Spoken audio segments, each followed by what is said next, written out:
Welcome to the Riggs Vintage Mazda podcast. I'm Riggsy, owner of Riggs Vintage Mazda. RVM supplies used vintage Mazda parts worldwide. In 2024, so far we have shipped to 48 countries. For all of your parts inquiries and needs, please see the link in the description below, which will take you to our website. And from there, we have links to our eBay store, Facebook pages, reviews, and general information about us. If you're having trouble finding that rare part for your vintage Mazda, then please reach out and we will see what we can do. Moving forward with this channel, our goal is to bring the worldwide Mazda Rotary community together to the best of our ability. We would like to make everyone aware of the vast amount of worldwide knowledge there is to be shared amongst enthusiasts.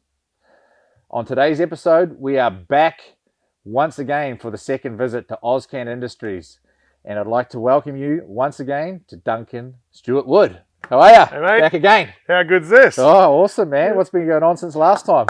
Lots. Hey? Lots and lots. What do you got on the build at the moment? I know we said last time we were going to do a video on my cars and all the projects and stuff, but I mean, we might not get through all that today. We'll do this first. Yeah, we'll do this first, but there's a lot to do. What do you got on the build bench? Lots of stuff on the build bench. I'm doing a 12A Bridgeport. Yeah. I had a few problems with it. Pulling it apart for the second time just to freshen it up. Yeah, yeah. 13B Bridgeport going in the hatchback, which is pretty cool. That's because you blew that up. Yeah, it was a 13B Bridgeport with a certain template, and I've just made it heaps bigger. Tell us about how you got zero compression on that engine. Oh, I was being a bit silly. So just revving it for no reason. First of all, zero on all faces of both rotors. Correct. Which is crazy. So I went from a driving car. Yeah, with good compression. With good compression, like 90 PSI. Yeah. After 5 years of me building it with a mate of mine. Yeah. And it went from 90 PSI to one drunken, silly afternoon. At 11,000 RPM. At 11,000 RPM in the shed. Yeah. Not driving on the road, obviously. Just in the shed, just doing some skids and being silly. Yeah. And it made zero compression across 6 faces. Yeah. So when I pulled it apart. So what are you thinking that could be before you pull it apart? When you've lost compression on both rotors, all 3 faces. So at the time I did it, at the time it stopped running. Well, sorry, it didn't stop running. That was the thing. It was running, and I turned it off, and it wouldn't start again. So it never stopped running. It never like had a jam or a bang or a seize or nothing. It didn't lose a rotor, or it was running. But that's got to get the wheel spinning about what's going on. Yeah. There. So I turned it off, and the next day I came out and it wouldn't start, and I couldn't start. But you didn't have any problems the night before. You just turned it off. Correct. And then you came out. So you turned it off with good compression. Well, it came out. Well, it was running. It was running. Did a burnout. Yeah. Revved the shit out of it. Yeah. Came back the next morning. Wouldn't start. Wouldn't start. Tried everything. Put the compression tester on it. Yeah, sprayed a bit of carby cleaner down it. Couldn't get it to start. Put the compression tester on it. 6 faces, 0 PSI. So yes, no idea. That's crazy. Can't believe what I'm reading. I thought my compression tester was bad. Yeah. So I actually went and compression tested another motor to double check to see if it was the compression tester, but the compression tester was fine. Yeah. So far, viewers out there, they're racking their brains thinking, what's going on here? Yeah. Right? Same. So just like you were. I had no idea. Yeah. So in my head, something's gone really bad, but then also in my head, it couldn't have gone really bad because it was running. It was running. It was pulsing. It was running. It was not. It was idling. But you got zero compression. Zero. All the way around. So what I found was, when I pulled it apart, I tuned the car 5 years ago, 55 mil Weber, 2-to-2 race. Side draft, yeah. 55 mil side draft Weber, big exhaust or, racing beat 2-to-2 all the way, all the stuff. But what I did was I tuned it, I guess, to 95, 10,000 RPM with an AFR gauge, twin AFR gauge, and drove it and made sure it was all in range. Car's been sick for 5 years, but that last 1,000 RPM, my only explanation is that last 1,000 RPM. Couple of beers. Couple of extras. So from 10,000 to 11,000, I believe, because I'm not watching an AFR gauge while I'm just being stupid. Yeah. I believe that it ran out of fuel. I think my main jet is too small going from 10 to 11,000 RPM, and my apex seals saw heat they'd never seen before. So on Evenly. Yeah. Mm. Very evenly. So when I pulled the motor apart, not only did I find that the apex seals had a bit of a dish in them lengthways, so the dish is actually across the rotor. Yeah. So if you put a straight edge on them, you can see light. Well, so they were bent lengthways. Yeah. But also had a bit of a dish where they were moving in the apex seal groove. So they're bent two ways? They're bent lengthways. Curved. They're curved lengthways so it wouldn't seal on the rotor housing. Yeah. And they've also got a dish in them where the apex seal can kind of rotate in the groove. So the apex seal's kind of put an indent. The apex seal, the rotor has put an indent in the seal. Correct. So where the seal lives on the rotor, there's a groove in the apex seal. It's very small, but you can feel it. So what was the tolerance on your apex grooves? Were they spread out? They must be. You haven't measured them. I haven't measured them yet, but they must be. Yeah. They're either spread out or the apex seals are worn out lengthways. But they definitely had a curve in them when I put a straight edge on them and I put them up to the light. What seals are these? I used Goopy seals, and they've been by far the best seal that I've used for in all the ones I've built.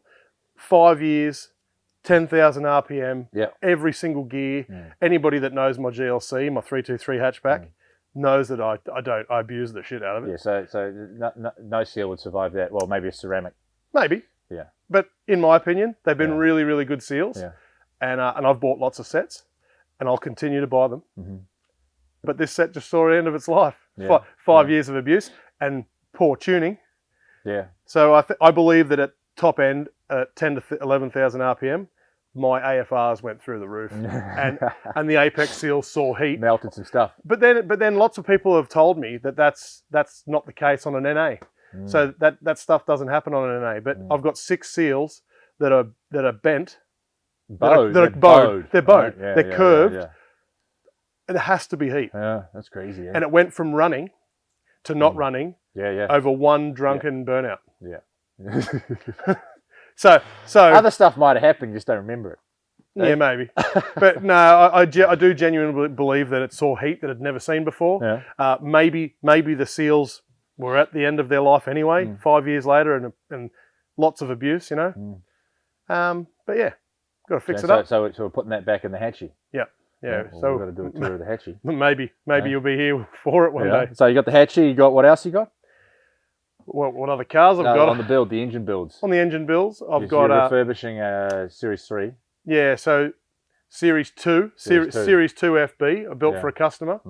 Unfortunately, that didn't go as planned. So built the motor, 12A Bridgeport, 12A Streetport, not Bridgeport, 12A Streetport. And just like anyone, and just like any engine builder, there's highs and lows of all of it. This happens to be a bit of a low. Yeah. So lots of times I've built stuff for myself, been great. Lots of times I've built stuff for myself, it's been all right. Most engine builders just talk about the good stuff. I'm not afraid to talk about the bad stuff. That's good. Because lots of bad stuff comes. That's genuine. Yeah, and I'm not going to hide it because there's lots of bad things that come. But what we try and do here is we try and deal with the bad stuff well and honestly. Yeah. Because they're problems. And there's no such thing as building, in my experience so far, there's no such thing as building a rotary and not having a problem.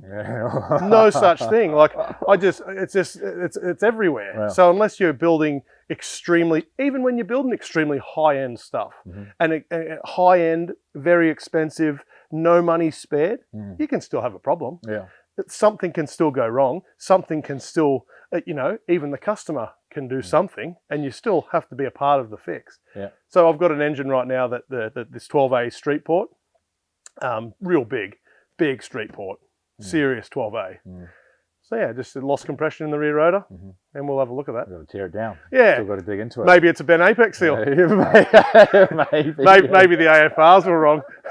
Yeah, that's good. That's good. So I thought we might talk about the big three a little bit here, the big 3 countries that are involved in the rotary scene the most, which is, as we know, Puerto Rico, New Zealand, and Australia.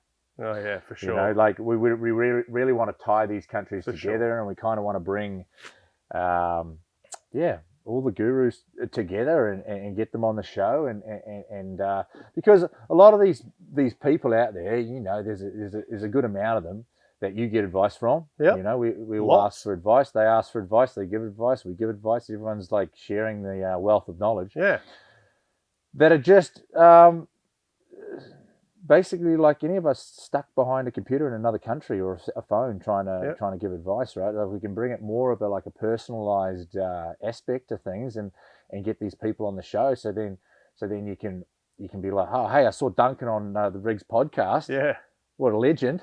I'm We sure hope I so. could reach out to him and give him Yeah. a shout and ask him some questions. Anytime. Yeah. Anyone can message Yeah. me, well, no matter what. So we're trying to get the Puerto Ricans in and Kiwis in, the Aussies in. We're just talking about the big three at the moment. There's Yep. obviously a lot more going on in other countries like For sure. USA and Canada and England, and South Yeah. Africa's got a big scene and stuff Yeah. like that. But for now, the Puerto Ricans are just doing some crazy stuff. Oh, they're so Right? fast. Like if a Puerto Rican tries to tell you how to go fast in a straight line, you listen. you just sit down and listen, don't You you? sit down and listen. I feel as though the Puerto Ricans are, you know, they're the king of the strip. The Aussies are more king of the show car. Like they're definitely fast down the strip too, but they build the show cars they build in Australia are on another level. Definitely another Like level. the purists over there, you know, calling us asking us for the grill screws for RX3 10A grill, you know. And Get those screws from the Bolt store. But it also goes from when you're saying that the Aussies are the best of the best show cars. Yeah. On all of the spectrum too, to the most performance car built like a show car, all the way to the stock standard concourse car built like it was when it left the Mazda dealership. Absolutely. So like that spectrum's huge, Yeah. and they're all just really good. The detail in Australia. It's for that, unbelievable. right? So They're the cars I grew up with. So they're Yeah. the cars I grew up seeing. Mhm. There wasn't too many rat rod. There wasn't too many like built mongrel ones. You know, Well, that segues us into the Kiwi scene. correct. Which I like the most. Oh, mate, I say the Puerto Ricans are the straight line, the Aussies are the show. This is just my opinion. And Yep. the Kiwis have just mastered the street scene. Oh, and they're my favourite. They'll put a rotary in anything that is rear-wheel drive, sometimes front-wheel drive, but anything that's rear-wheel drive, they put it in. They love their bongo vans, they love their Starlets, they love their Corollas, doesn't really matter, Anglias, anything.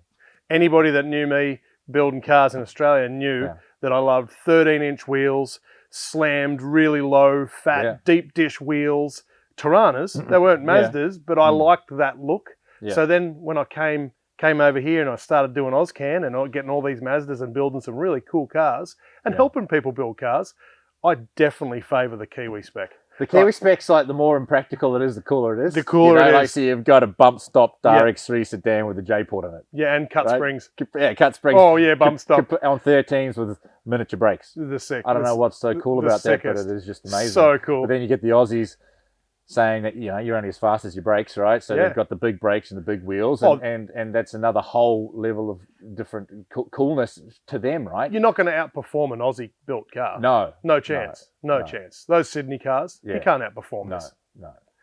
No. But the way I look at Mazdas or the way I look at cars, I love the Kiwi spec. I love it. Slammed, you know, small wheels, small rubber, heaps loud, fully it's ported. a look, right? It's a look. It's not a performance. It's not a performance thing. I like, you know, when you hear a Kiwi say there's no such thing as a stock Mazda in a stock engine or a stock port in New Zealand. Yeah, you can't get a stock 12A. Like, they don't have them over there, That's right? sick. It's very hard to find. Yeah, you know, that's like if cool. someone's buying engine parts to build an engine from us, if they're buying parts, they're not.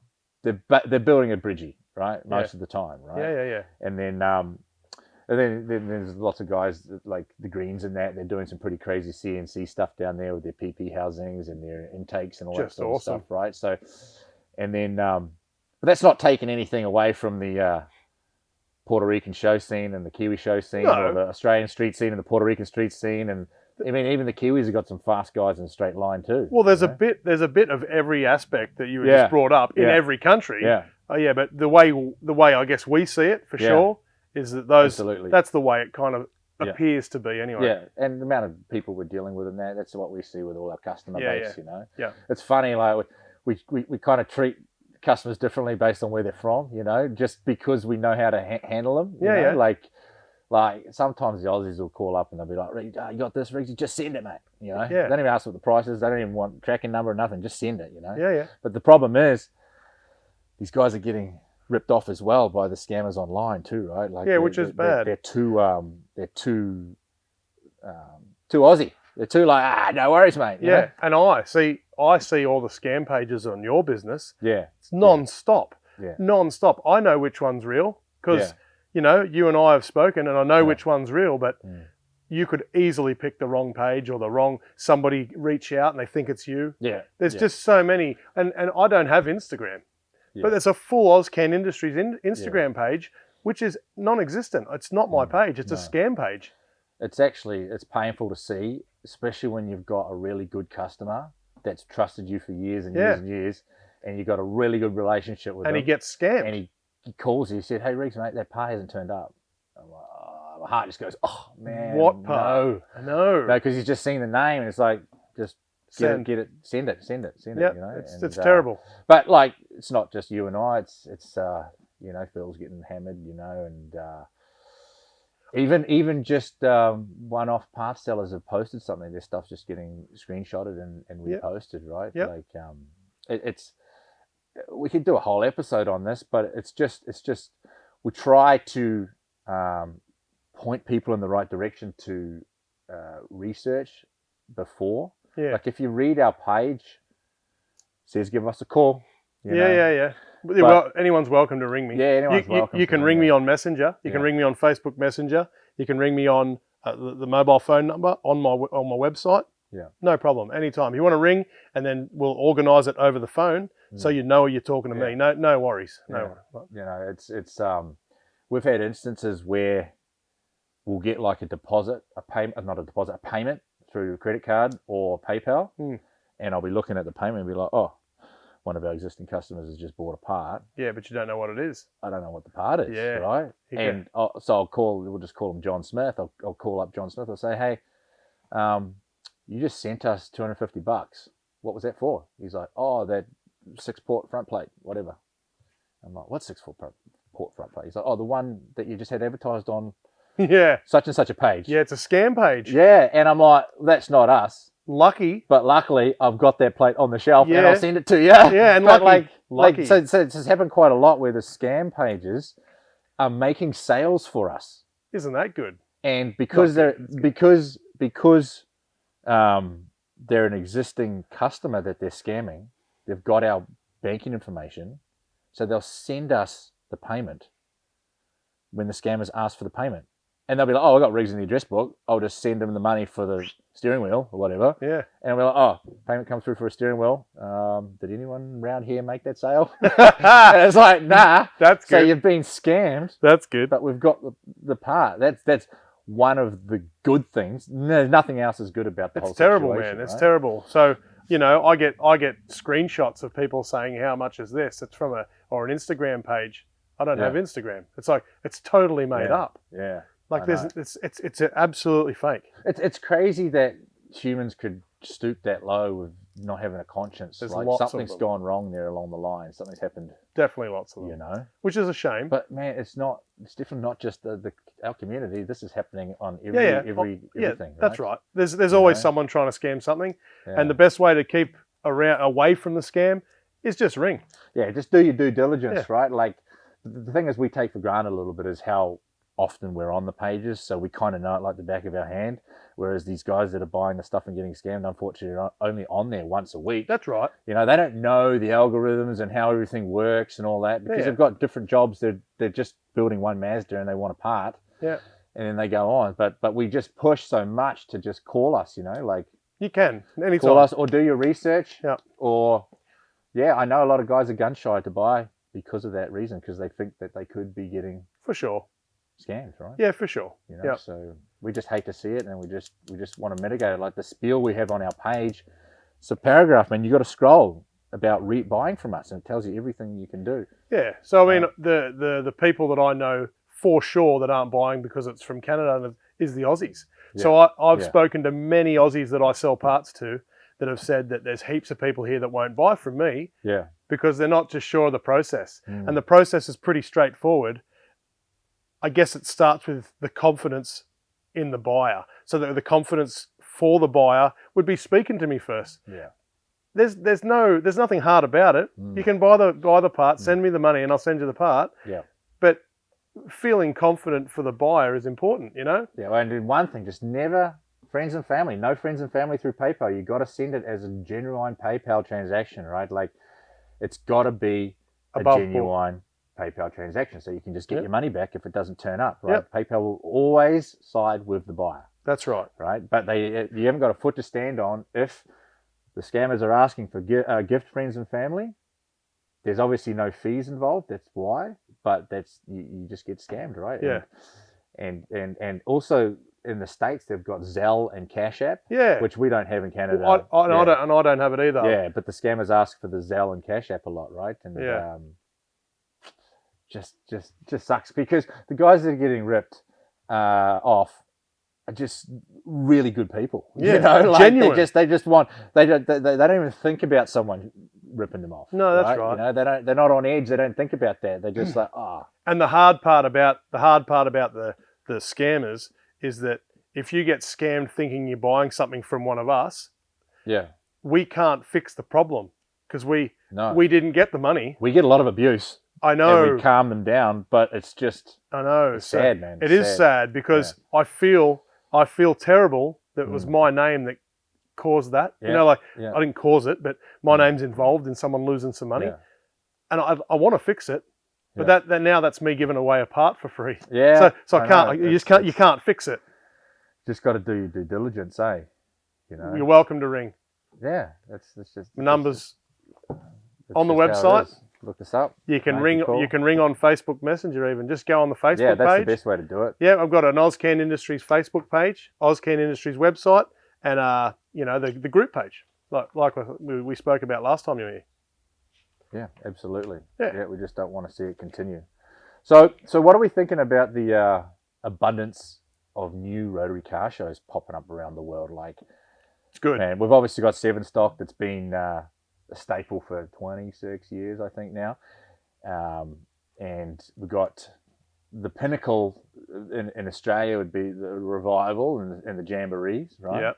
And then New Zealand, we've got New Zealand's got all sorts. I feel like that's all I watch online is New Zealand Rotary events. Reunion is the top of the food chain there, but then you've got Chrome, you've got South Island Nats, North Island Nats, you've got the Summer Drags, Impulsive is another one, you know, and it's great because it's so hard to keep these cars on the road legally in New Zealand.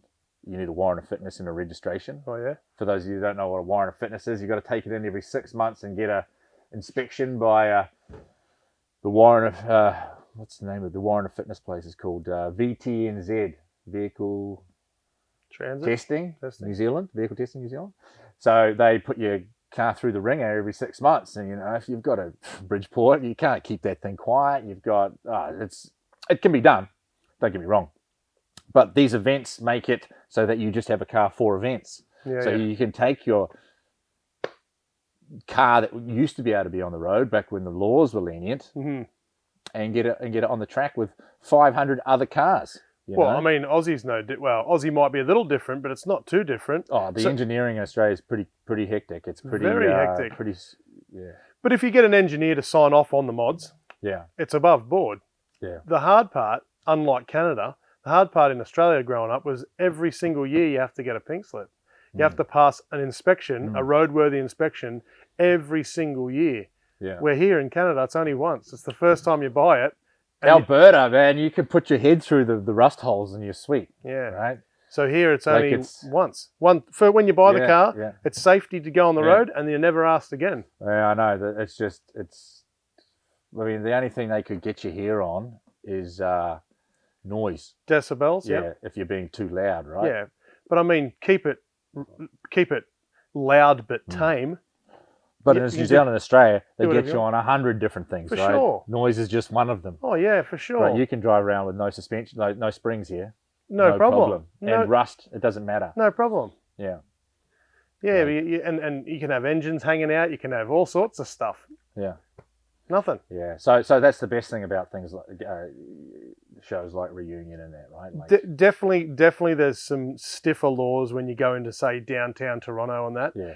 People at 1 a.m. and your car's loud as, Yeah, you're going to get pinched. Yeah. But like I've had a 13B Bridgeport hatchback for 5 years.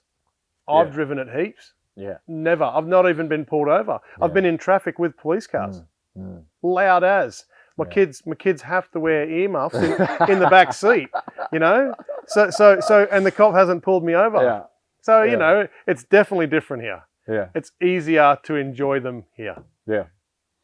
Yeah, and just kudos to the people that are putting on these shows. You know, like there's some pretty big ones in Puerto Rico and in Florida. Yeah. You know, they have a lot of good meets down there because the Puerto Rican contingent down there is massive. There's 4 million people in Puerto Rico. Yeah. But there's 6 million Puerto Ricos living in the States. Wow. And majority of them live in Florida. Like, think about that stat for a second, you know? Like, it's pretty crazy, you know? Yeah. For the size of the countries, like Puerto Rico, New Zealand, 4-ish million. Yeah. The fanatics that come out of those countries, it's just on another level when you look at it per capita, right? Like Aussie's got close to 30 million people. Oh yeah, and they're crazy about rotaries, but these two little islands of Puerto Rico and New Zealand, like it's mental to see. It's definitely mental. Know? The New Zealand's sick. Sick, man. Like because again, I love the Kiwi spec look. Yeah. I just love it, eh? Don't get me wrong. I love every Aussie car too. Puerto Ricans, I swear everything's a GSLSE. Or a Samurai. Or a Samurai. Or a Starlet. Yeah. What do they call Samurai in Australia? They don't call them Samurais. They call them Mighty Boys or something. Yeah. Suzuki Mighty Boys. I don't know what it is about those things, man. But like the Puerto Ricans love those things. Love them. Yeah, they're sick. Real short wheelbase, big rear tyres. Yeah. And the GSLSE, I mean, GSLSE is king down there. King. They just love them. We sent 20 E-shafts. We sent 20 E-shafts in one go from GSLSEs to Puerto Rico. That's insane, eh? They must be going fast. It's the tell us about it. The oiling, the thermal pallet. Oh, it must be. The lack of it. The lack of it. Yeah. So it's from what they tell me, it's the strongest E-shaft. Yeah. 13B E-shaft they made. Every time we tear down a 13B GSLSE, the E-shaft's already pre-sold. Yeah. To Puerto Rico. Oh, I get asked all the time. Yeah. Everyone, I've got some to pull down. I just haven't got to them. When it comes out, I know where it's going. Yeah. Yeah, they love them. They put them in their 6-7 second cars, right? Like, yeah, they might not like them as much as Kiwis and Aussies like Series 2 LSD diffs, though. A lot of the time, if you're sending an LSD to Australia, it's a Kiwi that's moved there. For sure. All right? I think it's every time. Yeah. Yeah, those things are, they're the way to go without putting a Hilux rear end or a Ford rear end, and right. If you just want to, keep the Mazda rear end. Well, it'll go into everything. Like, not everything, but everything 26 spline, which is like 24. 24 spline, which is more Series 1s, 2s, RX2s, 3s, and is it the Hatchies or the 626 that don't have the 24 spline? The Hatchies don't have a big enough diff. So the housing of the diff doesn't take the center. They've got a 24 spline axle, but you can't get the center in. Yeah, that's why I'm surprised that your diff lasted that long. Yeah, stock diff. Yeah. It's broken now. Yeah. So that's actually why I was revving it in the shed, because I couldn't drive it. The diff was blown up, and I was in the shed just revving the motor for no real reason, just and I wrecked the diff doing a skid. No real reason. Yeah, no real reason. So did a couple of burnouts, blew the diff up, was revving it, being an idiot. Yeah. And it's dead now. But we'll build it again. Par for the course, eh? Yeah. Get it back in, get it pumped up. I think it's always fair when a rotary dies, if it's been abused. You know. There's when you're talking about these parts that are in demand. Like we're talking about the GSLSE E-shaft. We're talking about the Series 2 LSD 24 spliner. Yeah. Puerto Ricans, Targa bands. Targa bands. Every Targa band's gone to Puerto Rico. Oh, straight away. All Puerto Ricans. Yeah, and then you throw a glass sunroof in there. They're all gone there. Those two. I mean, the Aussies and the Kiwis are looking for the glass sunroofs too. Yeah, I did sell a NOS, new old stock glass sunroof to Australia. I remember seeing that posted on the scam page too. Yeah, everybody was trying to sell it. Yeah. All the scammers were trying to sell it, and it sold on the first minute. So I put that up for sale. It went to Australia first minute. and I watched that sunroof try and get sold for another year. Yeah. You know. FC sunroofs a lot rarer, right? Yeah, I got one. I got one. FC sunroof. Yeah, one's right there. They're really hard to come across. So. Yeah. There's a lot of stuff like that. The 12A housings. Yep. You know. Yeah. The steering wheels, RX3 steering wheels, RX2 steering wheels, O100 steering wheels. Yeah. Yeah. A lot of guys are getting into the coilovers now, so they're getting the stub axles, right? Yeah, that's actually the last time I sent something to Europe. I sent just the strut bottoms. Mm-hmm. You know, I just cut them up. I cut them up 20 mil. Yeah. I know you cut yours a bit longer. Yeah. But I knew what brand of coilover he was using. Yeah. And I cut them real short, only 20 mil, and he pressed them in and welded them up. Sent me pictures. Yeah, it was good. Yeah, we fire a few off. I send some shout out to the guys there at Garage 48. Gavin gets them, and we send them to Georgie at Pack. Don't they build some good stuff? Yeah. Those guys are trying to put the big brakes on the small cars too, right? They're trying to keep the wheels down and the brakes strong. Sick. You know, there's a few guys doing it around there, but just Garage 48 and Pack doing it a lot. What else we got down there that's going down that way? Some pretty rare stuff, man. Lots. Yeah. Lots and lots, man. Yeah. But even talking about rare stuff, a 12A unported plate in New Zealand's rare now. Yeah. You know, so rare stuff, it doesn't even have to be rare here. It's rare where it's going. Yeah, they're definitely going for those R5 plates, right? Oh, the yeah. Kiwis love them. Sent many. Yeah. It's expensive to post. That's where the crates come in. Packing like a whole whack of engines in these crates, it's the best bang for the buck for the customer, because sending them an engine, it's the same money that I need to sell it for as it is to post it. So it's a little difficult to send those heavy things in the post, you know?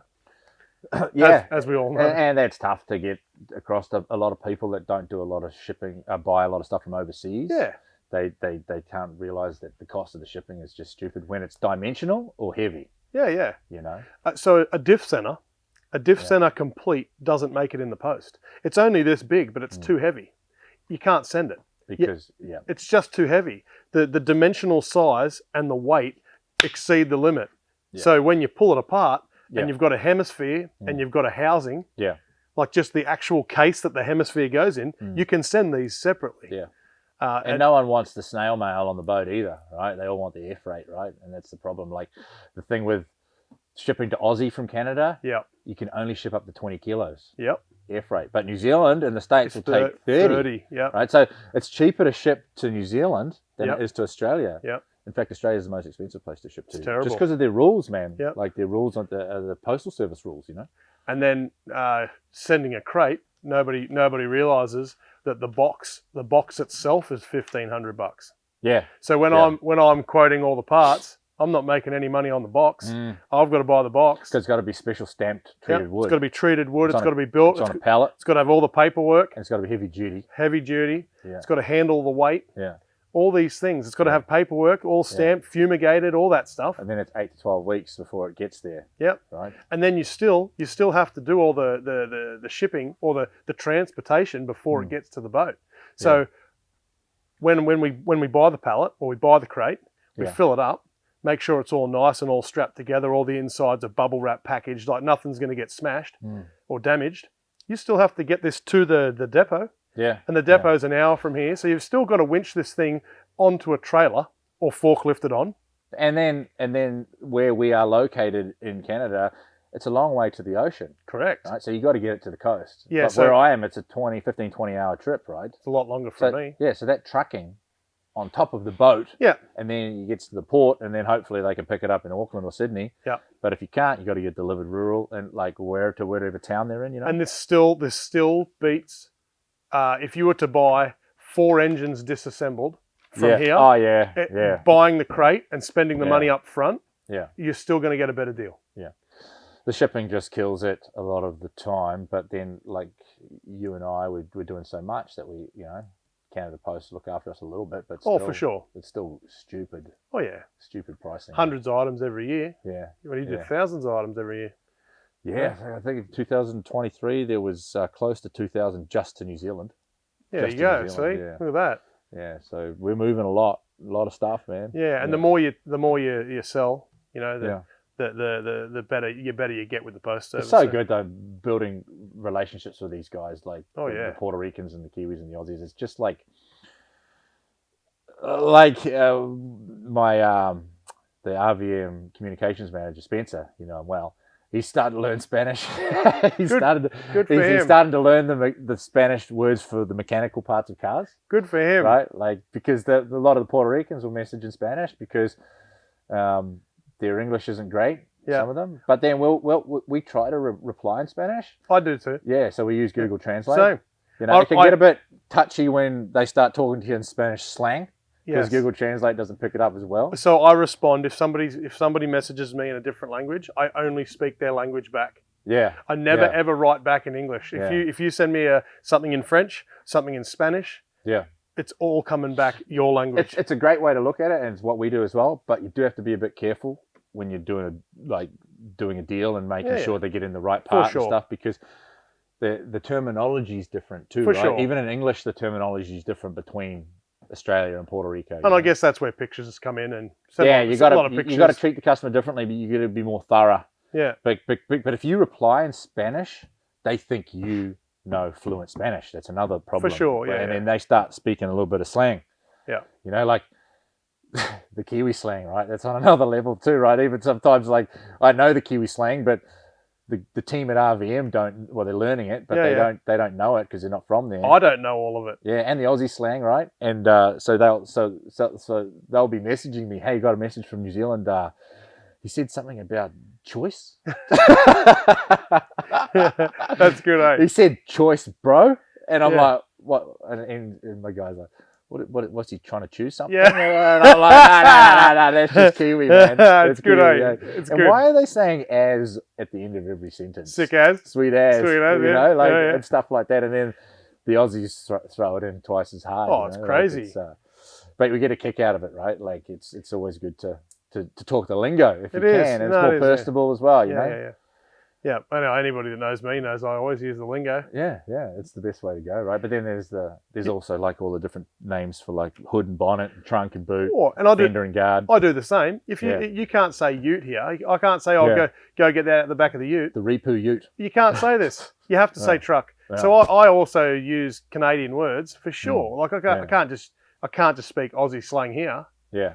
And then when I'm speaking or I'm doing something between customers here, I try to use a bit of Canadian words. Yeah. You have to. Oh, they can't understand it. Yeah. Well, the Kiwis and Aussies are probably listening to us now here, and there's a couple of Canadians out there. Yeah, for sure, eh? Because you can't help it. If I ever go back down there, people are like, "Oh man, you've got a Canadian accent now." Well, I mean, I don't try to keep it, but I also don't try to pick up Canadian. No, but you're just around them all day. Every day. Definitely the words. Yeah. Whether it's my maybe I don't say any Canadian, like I don't sound Canadian, but I do use Canadian words. You have to. Yeah. You can't get through a day here without it. No, it just grows on you. You just have to. Like I drive a truck. Yeah. But it's a ute. What truck you got? I've got a Toyota. Right now, I've got a Toyota Tundra that's supercharged. It's pretty cool.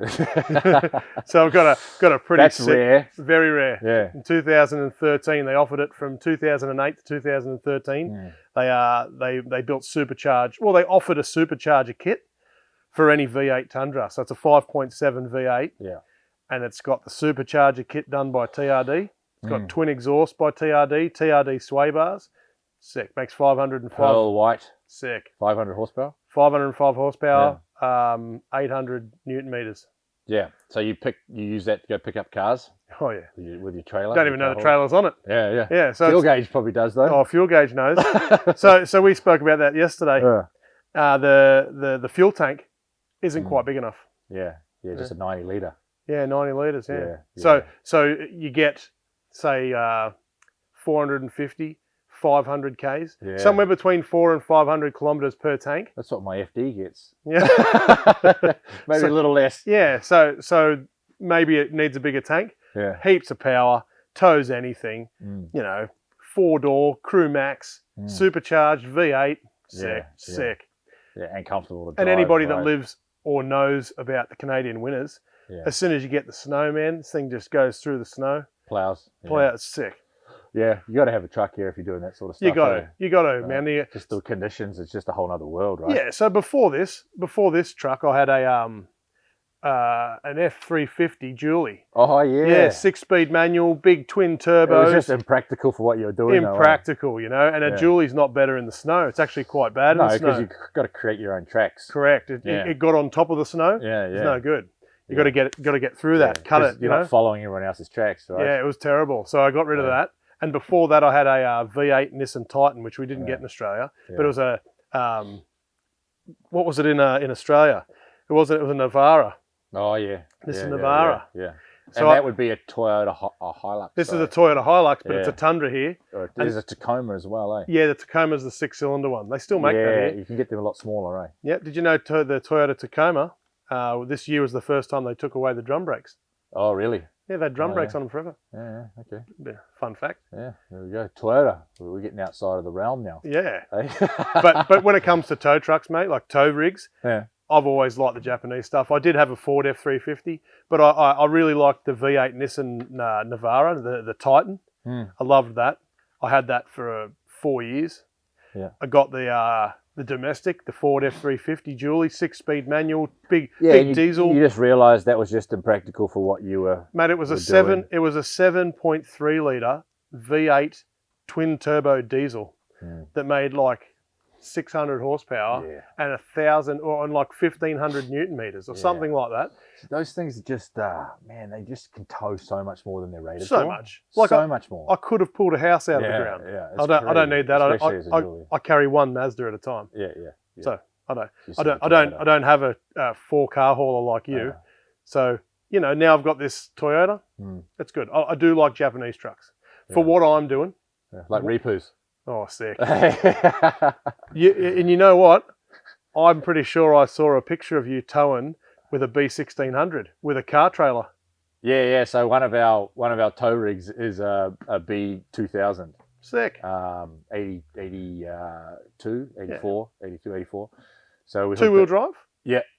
Long box. So Easy. We just hooked the, if we were just picking up one car, we just hooked the little trailer up and then go get it with that. So that's sick. Right, if we can, right? So they've just the local. But we did drive that across province. Yeah. Right? So we had a bunch of cars to pick up and we needed to take the one car hauler as well as the big one. And we did a convoy with that. Man, it's slow when it's got something on the back. But when it's got nothing on the back, it's sweet.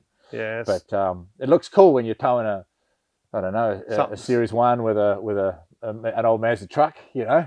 Just looks cool. We just took it to make it look cool. No, it's really good. Yeah, really but that was the truck back in the 80s, man. Yeah. That was the Tundra. That was the big truck. Right? Yeah, of course. And I mean now the big truck, now the Japanese big truck, well, the most recent one has a twin turboed, might be a small 6-cylinder now.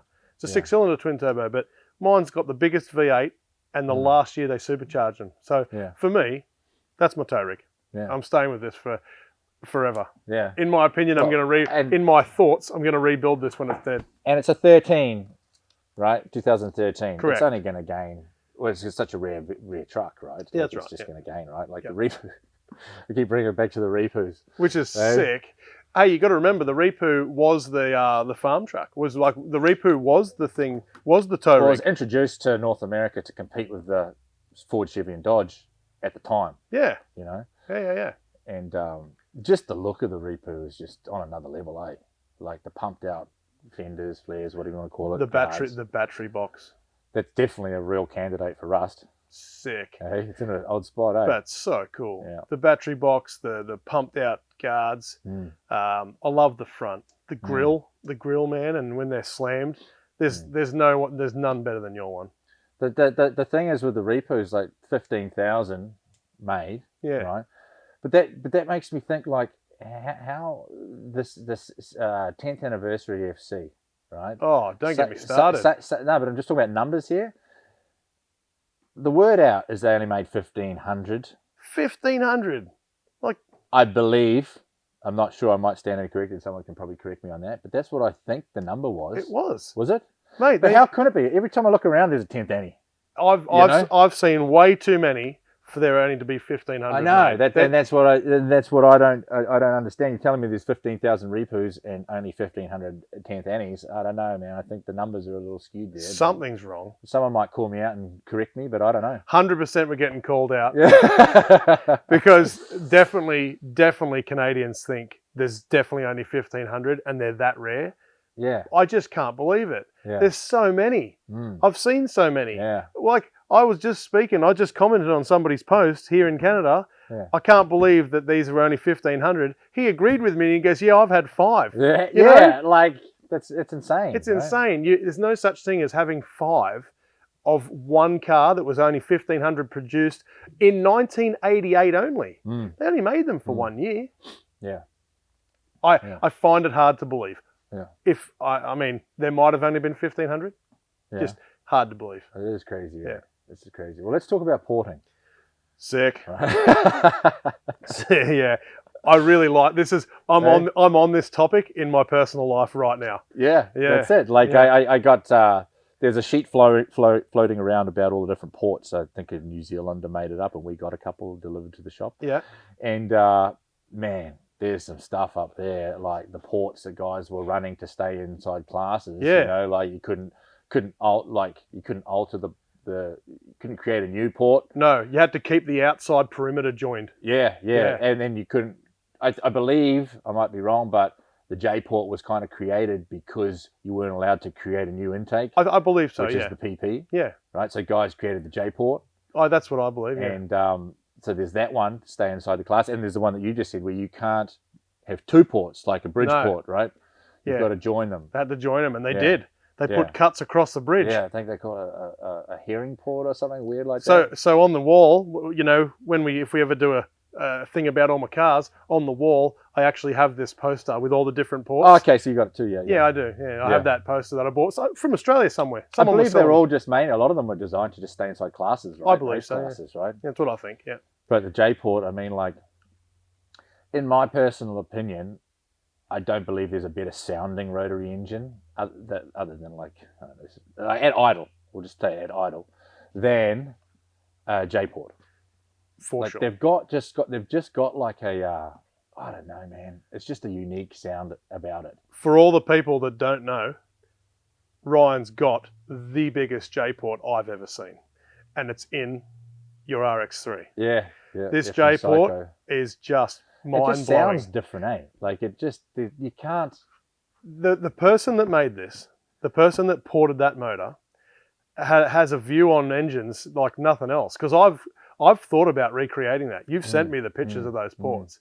It's nuts. Lots of guys do, right? It's not like that. There's no way. There's no way. There's lots of that engine you've got.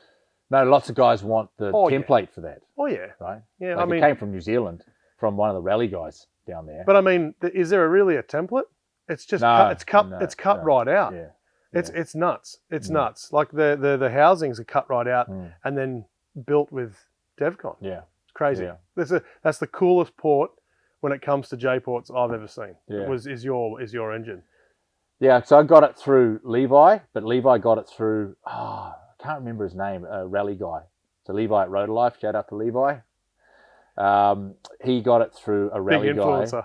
guy. Levi. Yeah. Levi's a beauty. Yeah. And then sure. and then I got it from him when I was in New Zealand, and I put the 3 plates in my suitcase and paid for extra baggage. Oh, sick. I stuffed them in hoodies and stuff so they wouldn't float around in my big suitcase, and then paid, might have been $180 for an extra bag. Cool. And then I shipped them over here, and that's how I got them here. And then wicked motor. And then I put it together at the shop, and man, that thing's out of control. Like it just the idle on it is just like nothing I've ever heard nothing before, else. right? And you posted that video not long ago of the idling. Yeah, sick. Yeah, it's running rich, but it's just nothing sounds like it. But it's got quad injection on it too. That's another thing. Yeah, like that intake's second to none too. Which was also homemade. Yeah, the whole intake systems on it. There's no quad injecting here. Like it's really good. No. When it comes to porting, I think my favourite port is the biggest bridge port on the safe side of the water jacket. Like retain the seal. Yeah. So like, the biggest bridge port while retaining the water seal is probably Yeah. my favourite. Yeah. Yeah. But that's the thing, like the different terminology, you know, like what they'd call a J-port in North America is what the Kiwis would call a monster bridge. Yes. It's just a big bridge that goes into the jacket. Yes. Like it's just a bit like double, it's like triple the size, maybe the eyebrows, triple the size of the... Yeah, so I have a J-port. I have a J-port 12A or 12A J-port in my RX2 sedan, Yeah. and it goes through the first water seal only. Yeah, which is a monster bridge in a lot of down New Zealand. And then Right. shout out to Levi, he gave me some pointers on how to keep the water in. Yeah, so then they get a bad name, those J-ports, right? Yeah, but that's, I don't know, man, the Aussies don't like the J-ports, right? A lot of them steer away from them. Yeah, I like them. Eh? The Kiwis love them. Yeah. Right, they just But can't get enough of them. But I still like the biggest bridge retaining the water seal. Yeah. That's what I like Because the the most. Aussies will just argue all day long about the leak, the water leak that you'll get from doweling a J-port, right? Like pinning the seals and not using your DevCon correctly. Or... I actually made this comment to a Kiwi about a week ago and said, I like the biggest Bridgeport retaining the water seal. Mm. And I actually said, because I don't necessarily want to J-port everything and have water leaks. And he said, you know, in a pretty direct manner, just put some of the, the Chemi weld into your radiator. Yeah. Yeah. It'll find the leak and seal it up, and that's it. Good to go. A little tricky dicky there. Yeah, a Kiwi told me just to use the radiator Chemi weld. Yeah. And he goes, "Oh, that's it. Yeah. Fixed." Yeah. Yeah. So I mean, maybe I'll try it. Yeah. I mean, yeah, they're not the most sought after, but I just think I don't know, something about them, man. Sick. They're the sickest. Right? There's a bunch of different ways to build it to do a J as well, right? Yeah. Like I'm not saying that they're not the best. They are. I've got one. Yeah. But I do, you know. But a lot of people just go the easier road and just do a PP, right? If you want the big ports, right? Yeah. So I've got a few PP housings. Yeah. I've actually got to build a PP engine for a Kiwi in the States. Oh yeah. Yeah. We've put in an RX3 coupe, 12A front. Oh, what's his name? The boat builder guy. Aaron Jargons. Yeah. Shout out to Aaron. Yeah, mate. His RX3 candy. And the 12A front that I spoke to you, we spoke last time you were here. Yeah, we spoke last time we were here about nose cones. Yeah. And I said I've only ever seen one 12A front. Mm. That 12A front is on Aaron's car. Yeah, right. Yeah. We sent him a bunch of stuff. Yeah, Aaron, he follows along. He's a good player. He loves it. He loves it, right? Yeah. Yeah, that's good. That'll be good to see. It'd be good to see that he's done all that in his garage and everything, right? So, the best. Yeah. Is he on Rhode Island or something? Paint's sick. Yeah, something like that. Down there? Yeah. I remember. Candy apple red. Yeah. Oh. Yeah. Well, while we're here, what's the future for AUSCAN looking like? Future for AUSCAN. Yeah. Mate, I just continue servicing the greater Ontario community. Ticking along. Hey, ticking along. Yeah, mate, it's just keep doing what I'm doing, eh? Yeah. Just busy. Yeah. If someone needs something. It just seems to be getting more and more for you. Yeah. Right? Yep. So many cars. So many hours in a day too, though. So many hours. You know? Yeah. Put about 100 hours a week into work, something like that. Yeah. It's crazy, man. Yeah, week to week, about 100 hours, something like that. Keep everything ticking over. Coming into the winter, though, it gets a bit tougher. Yeah. Right. And no staff. I do it all by myself. You know, it's just all me. So whatever I get through is what I get through. Yeah. And then the orders come in, and then the engine builds, and the car, the modifications, and the suspension, and the brakes, and then I forget, or I don't forget, but then I realise that I've got 10 of my own projects. so as soon as there's not a customer or not something that I've got to do for somebody, I got all my own stuff. Yeah. So it never ends, mate. It doesn't end. No, well, on that note, before we wrap this up, if any viewers have any Mazda Rotary related questions that they would like to answer on future podcasts, please reach out to us or comment below. You can hit us up on the email or Facebook. We'll pick someone once again from the questions to send them a hoodie hat combo. And that's pretty much a wrap for the second episode with Duncan at AUSCAN Industries. Thanks very much for coming on, man. Appreciate it. On ya. Beauty.